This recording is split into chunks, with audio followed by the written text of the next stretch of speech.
Assalomu alaykum. Bizni kuzatib turgan aziz tomoshabinlar. Bugun O'zbekiston Respublikasi Markaziy banki 19 dekabr uchun xorij valyutalarini so'mga nisbatan qiymatini e'lon qildi.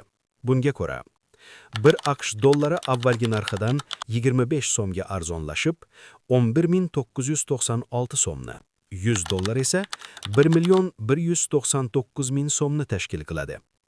Yevro kursi esa bugun 41 so'mga arzonlab, 14.051 so'mni tashkil qilmoqda. Endi Rossiya rubliga e'tibor qaratamiz. Bugun 1 rubl 148 so'm 54 yen, 1000 rubl esa 148.540 so'mga teng. Har kuni yangilanib boradigan kurslarimizdan xabardor bo'lish uchun va bizga yordam sifatida kanalimizga obuna bo'ling. Videoga like bosing. Do'stlar, shu videoda obuna bo'lgan va like bosgan birinchi 5 ta obunachiga 60 rubldan xohlasangiz klik, xohlasangiz paynet qilib tushirib beraman. Obuna bo'ling va mana shu Telegram manziliga yozing.